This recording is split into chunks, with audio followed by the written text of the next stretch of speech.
Hello, everybody. I'm Coulter Scott. This is my EDL 853 case study. It is over when a student's rights are wronged. Start us off here. Section 1 is the establish the facts of our case study. What happened? Miguel Hernandez is the first sophomore starting quarterback for the Nottingham High School football team. While making a game-winning play, Miguel was struck by an opposing player that sent him to the hospital. As a result from this injury, Miguel was paralyzed from the waist down and now depends on a wheelchair for mobility. After the months of rehab and keeping up with his studies, Miguel was ready to return to the school. Little facts about the school. The school was built in the 1950s, was up to code in terms of state and federal standards required for accommodate individuals with disabilities, except for a fourth of the school, which was original to the 1950s. A little bit more was Miguel was informed on his first day back to school by the counselor that he would have to change to a different biology class because his classroom would not accommodate a wheelchair. Then the new course would not keep him on track for his college admissions requirements. It would only satisfy his high school requirements. With this change, Miguel informed his parents. Mr. and Mrs. Hernandez were not informed by the school first. They were informed by Miguel of this classroom change. Moving forward, Miguel's parents then called a meeting with the principal.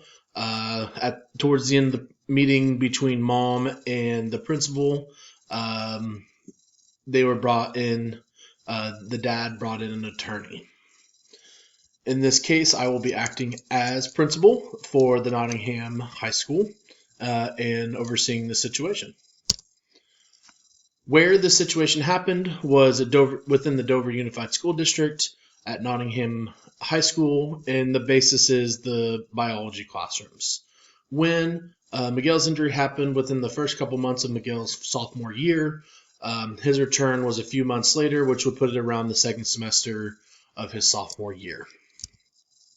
Who all was involved in this case? Miguel, his parents, the high school principal, Dover superintendent Dr. Harvey, high school counselor Miss Guzman, and the Hernandez's attorney Howard Carey. Section 2 was all over the legal and ethical issues that could arise from this case. The legal issues is Section 504 of the Rehabilitation Act of 1973 and Free Appropriate Public Education, or known as FAPE.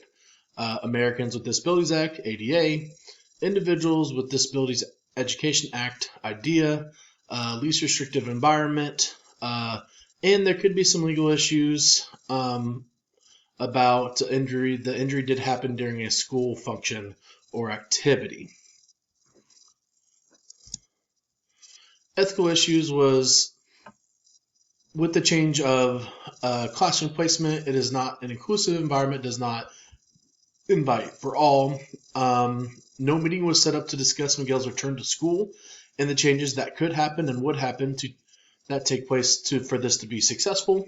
The school did not advocate for equitable access to the building and or curriculum for Miguel, which is a little bit of the side of the idea where that yes, he was not did not have any intellectual issues with the injury, but that the school did not perform the best of its duties to allow him to learn the highest standards. Wrap things up, Miguel's parents were not informed of the educational change prior to it happening. What is happening in a little bit of a sentence here, a couple sentences probably. Miguel, a bright young student athlete, has been rocked by a life-altering sports injury after staying up with his studies during his rehab. Upon his return to the school has wronged him in keeping his high educational standards by removing him from his higher level course because of his wheelchair mobility. Facts that are known and unknown. Little subcategories. We have the people, the place, and the program. Programs that are going on throughout this. People to the left are the known. These are the same people that we have mentioned at the very beginning. These are the people that were involved in the story or in the case study. Moving over to the unknown that could be involved, that maybe should be involved, and that we don't know. The high school psychologist, the biology teachers, the community and the stakeholders, schools council. So maybe since the Hernandezes brought in an attorney, should the school bring in a counsel as well? Also, because of the concern of accessibility, we should unknown were the building and the operations directors or sponsors, leaders involved in this meeting, prior or during. Then the unknown is, how do the parents know to get an attorney? Will they continue to work with the school or press legal issues? Have there been any other students in the past that have been affected by the situation of the school not being accessible? Also, if it has, how is it being dealt with? The place was same as earlier, the Dover Unified School District, Nottingham High School to be exact, and the biology classroom is not wheelchair accessible. The unknowns, are there other classroom spaces that are accessible wheelchairs that could be used as a biology classroom? What are the accessibility issues with the original biology classroom? This is a life-altering injury and will not only affect this course, will there be others that will need to be adjusted as well for Miguel or for future students? Within the program's knowns are the biology placement by Ms. Guzman that does kind of go against the idea and changing the level of the course. The known is the community is very supportive of the high school, especially football, the football team and football players. So is that an access? Is that something that we can know to assist us? Also, the known programs is ADA and FAPE, all standards that schools have to go by. The unknown, what is the cost to update the last fourth of the school? Is there a current plan or future plans to update this part of the school? Are there funds, foundations, or scholarships available for this need? Is there anybody out there that we can contact to be able to fix this maybe a little bit faster than later? Review of the information, section 5. The information here, the things that could conflict or damage. If a decision is to stay with current plan, it could hurt Miguel's chance to go to his college of choice. Relationship between the district school and the Hernandez family could be ruined and damaged. Relationship with the community could be ruined. Also, financially could be hurt by legal or other consequences that are handed down by not following FAPE or communicating with prior written notice to the parents on the educational change. Who has important stake in this outcome? Miguel Hernandez. It is his education. It is his right. It is at stake throughout this whole situation. It is only his sophomore year, and the decision set now will affect the next couple years of his high school. Mr. and Mrs. Hernandez also have a stake in this outcome. With the traumatic injury to their son, they are looking for the best support for their son's current and future success. Dover School District, Nottingham High School. Their decision on this matter has a lot to impact over all other stakeholders involved in the situation and future students that may come across in this instant or may move in with some sort of mobility issue or other accessible needs. Next would be information on have all the stakeholders been consulted? I do not believe all stakeholders have been consulted in this case of that we have known. Who? Obviously, Mr. and Mrs. Hernandez were not consulted before the situation happened. Everything has been reactive for them. Beforehand was the school psychologist talked to about how to correctly implement a reentrance of Miguel. Were the biology teachers informed? Did they have any say on how they could assist? The community could also be an assistance, and they should have been talked to about this. Schools council, yet again, the attorneys that were into play, did somebody talk to them or thought this could be an issue? Also, the building and operations director, the things that were also in the unknown category of people that were involved. Learn more. Yes, need to know more information about the accessibility issues of the current classroom in the building. Also, a little bit more information behind maybe that they did state in there that Miguel was keeping up with his studies throughout his rehab. So how was he doing that? Was there a way to be able to incorporate that within the coming back? There obviously was a communication at some point about education throughout the process. Why did that information not or get bumped over to coming back? Moving forward to trying to figure out this case study, can I make a decision on Miguel's behalf of making this education adventure better?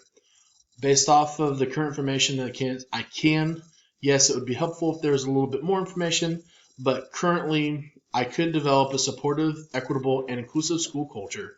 It would advocate for Miguel's current and future educational needs and success within his educational environment. The options that we have would be, first off, is no change.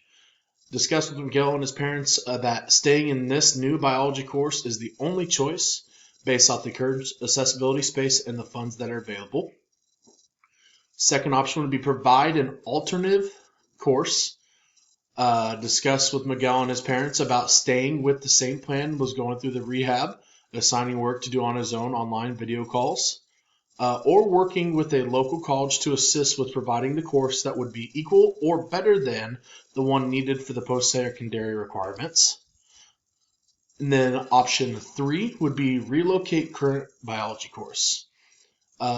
This would be sitting down with Miguel and his parents and talking about the mistake that had happened with changing the courses and apologize. Immediately discuss ways that the situation can be rectified.